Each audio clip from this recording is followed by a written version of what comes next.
Halo semua, kali ini kita akan membahas satu masalah yang belakangan ini sedang hangat diperbincangkan banyak orang, khususnya para orang tua yang memiliki balita. Ya, stunting. Sebenarnya, apakah stunting itu?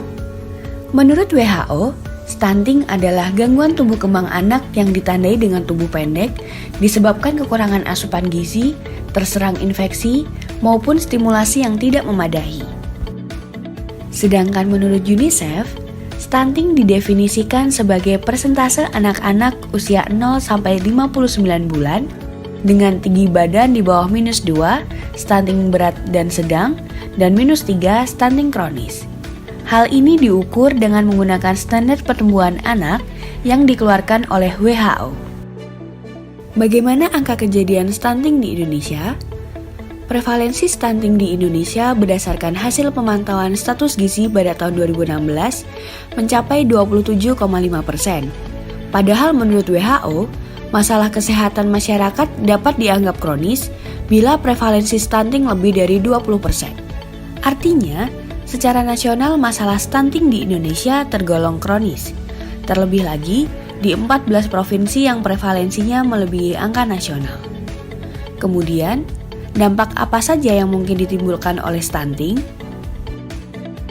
Stunting berpotensi memperlambat perkembangan otak, dengan dampak jangka panjang berupa keterbelakangan mental, rendahnya kemampuan belajar, dan resiko serangan penyakit kronis seperti diabetes, hipertensi, hingga obesitas. Lalu, faktor apa saja yang dapat meningkatkan resiko terjadinya stunting? Stunting disebabkan oleh faktor multidimensi dan tidak hanya disebabkan oleh faktor gizi buruk yang dialami oleh ibu hamil maupun anak balita. Secara lebih detail, beberapa faktor yang meningkatkan risiko terjadinya stunting sebagai berikut. 1. Praktik pengasuhan yang kurang baik, termasuk kurangnya pengetahuan ibu mengenai kesehatan dan gizi sebelum dan pada masa kehamilan, serta setelah ibu melahirkan. Beberapa fakta dan informasi yang ada menunjukkan jumlah bayi 0-6 bulan yang mendapatkan air susu ibu secara eksklusif dan bayi 6-24 bulan menerima makanan pendamping air susu ibu masih belum optimal. MPASI mulai diperkenalkan ketika balita berusia di atas 6 bulan. Selain berfungsi untuk mengenalkan jenis makanan baru pada bayi, MPASI juga dapat mencukupkan kebutuhan nutrisi tubuh bayi yang tidak lagi disokong oleh ASI, serta membentuk daya tahan tubuh dan perkembangan sistem imunologis terhadap makanan maupun minuman. 2. Masih belum optimalnya akses layanan kesehatan termasuk antenatal care, pelayanan kesehatan untuk ibu selama masa kehamilan, postnatal care, pelayanan kesehatan untuk ibu setelah bersalin.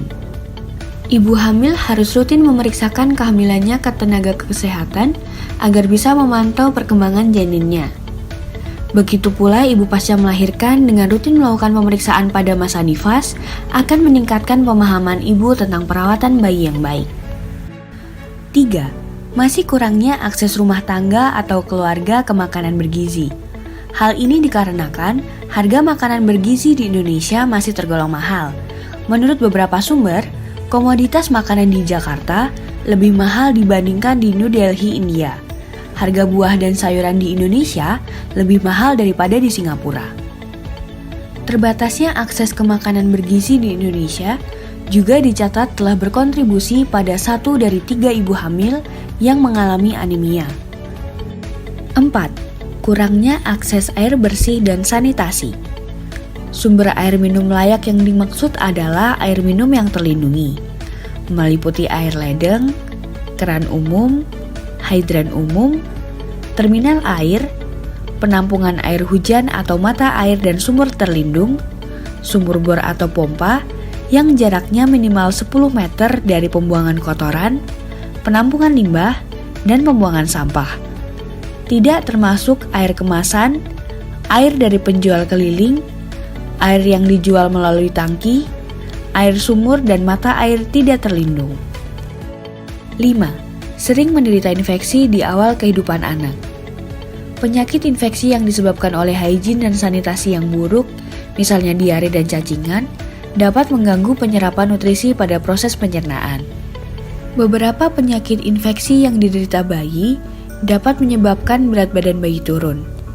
Jika kondisi ini terjadi dalam waktu yang cukup lama dan tidak disertai dengan pemberian asupan yang cukup untuk proses penyembuhan, maka dapat mengakibatkan stunting.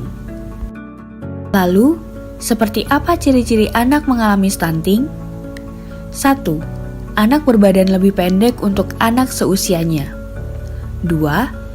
Proporsi tubuh cenderung normal, tetapi anak tampak lebih muda atau kecil untuk usianya.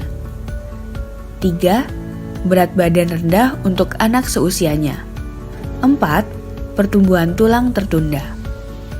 Namun, jangan khawatir, stunting dapat dicegah, terutama dengan mengoptimalkan masa 1000 hari pertama kehidupan. Stunting umumnya diakibatkan oleh kurangnya asupan nutrisi pada 1000 hari pertama anak. Hitungan 1000 hari di sini dimulai sejak janin sampai anak berusia 2 tahun. Jadi, gizi pada masa 1000 hari pertama kehidupan anak sangat penting untuk mencegah stunting. Oleh karena itu, orang tua harus bisa memberikan asupan nutrisi yang sesuai. Selain itu, ada cara apa lagi ya? Yuk simak penjelasan ini. 1. Memenuhi kebutuhan gizi sejak hamil. Tindakan yang relatif ampuh dilakukan untuk mencegah stunting pada anak adalah selalu memenuhi gizi sejak masa kehamilan. Ibu yang sedang mengandung disarankan selalu mengonsumsi makanan yang sehat dan bergizi maupun suplemen atas anjuran dokter. Selain itu, ibu yang sedang menjalani proses kehamilan sebaiknya rutin memeriksakan kesehatannya ke dokter atau bidan. 2. Berikan ASI eksklusif sampai bayi berusia 6 bulan. ASI ternyata berpotensi mengurangi peluang stunting pada anak berkat kandungan gizi mikro dan makro. Oleh karena itu, ibu disarankan tetap memberikan ASI eksklusif sampai 6 bulan kepada sang buah hati. Protein whey dan kolostrum yang terdapat pada susu ibu pun dinilai mampu meningkatkan sistem kekebalan tubuh bayi yang terbilang rentan. 3. Memberikan MPASI sehat dengan tetap melanjutkan ASI hingga usia 2 tahun. Ketika bayi menginjak usia 6 bulan ke atas, maka ibu sudah bisa memberikan makanan pendamping atau MPASI. Dalam hal ini, pastikan makanan yang dipilih bisa memenuhi gizi mikro dan makro yang sebelumnya selalu berasal dari ASI untuk mencegah stunting. WHO pun merekomendasikan fortifikasi atau penambahan nutrisi ke dalam makanan. Di sisi lain, sebaiknya ibu berhati-hati saat akan menentukan produk tambahan tersebut. Konsultasikan dulu ke dokter. 4. Terus memantau tumbuh kembang anak. Orang tua perlu terus memantau tumbuh kembang anak mereka, terutama dari tinggi dan berat badan anak. Bawa si kecil secara berkala ke posyandu maupun klinik khusus anak. Dengan begitu, akan lebih mudah bagi ibu untuk mengetahui gejala awal gangguan dan penanganannya. 5. Selalu jaga kebersihan lingkungan.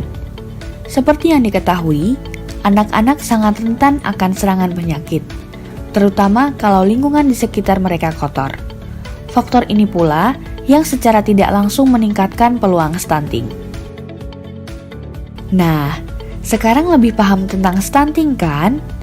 Karena itu, yuk kita sama-sama cegah stunting dengan mengoptimalkan 1000 hari pertama kehidupan. Salam sehat!